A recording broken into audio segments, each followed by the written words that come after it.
성경은요 이거를 우리들에게 이야기해 주고 있어요.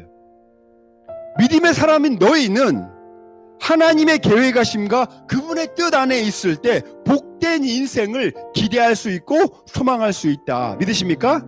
그러니까요, 하나님의 계획하심과 뜻을 얼마만큼 우리의 인생 가운데 발견할 수 있느냐에 따라서 그 사람의 삶이 믿음 안에서 행복해질 수 있다는 사실을 믿으시기 바랍니다. 성경에서 이렇게 증거하고 있는 바와 같이 여러분들을 향한 하나님의 놀라운 계획을 예수님께서 전해주신 바가 있습니다. 그게 뭐예요? 그게 복음이에요. 복음은요 우리를 향한 하나님의 복된 계획이 된다는 사실을 믿으시기 바랍니다. 복음은 하나님의 나라예요.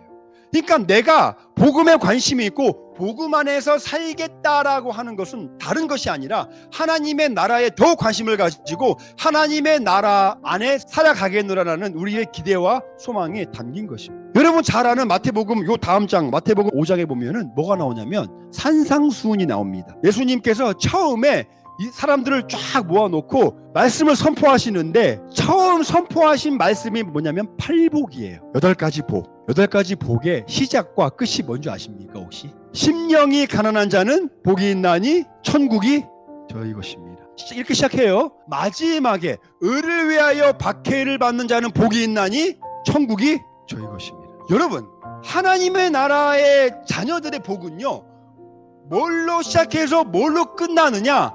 천국으로 시작해서 천국으로 끝나는 사실을 믿으시기 바랍니다. 그게 우리를 향한 하나님의 계획하심이에요.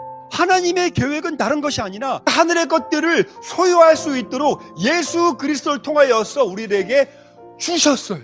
그냥 주셨어요. 우리의 어떤 노력으로도 그걸 소유할 수 없다는 걸 아시기에 여러분 천국은요 우리의 노력으로 소유할 수 있는 것이 아니에요. 하나님이 주셔야 소유할 수 있는 거예요. 하나님이 그걸 너무 잘 알고 계셔. 애통하는 자가 복이 있나니 저희가 위로를 받을 것입니다. 누가 말씀하셨어요? 예수님께서 말씀하셨어요. 그러면 그 위로는 누가 얻을 수 있느냐? 하나님의 나라에 관심 있는 사람이 그 위로를 얻을 수가 있는 거예요.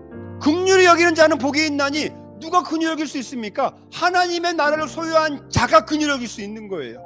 그가 긍휼히 여김을 받을 것입니다. 그게 복이에요. 그게 복인 줄 안 믿으면 자꾸 딴 게 복이 아닌가라는 우리 마음을 자꾸 빼앗기게 되는 거예요. 그렇게 여러분들을 사랑하시고 여러분들을 부르신 분이 우리 하나님이시라는 거예요. 자 그러면 우리가 이제 이 말씀을 통하여서 하나님의 계획이 그거구나. 하나님이 우리에게 천국을 허락하시고 그 행복한 삶을 살아가도록 계획하신 것이 하나님의 뜻이구나 알았죠.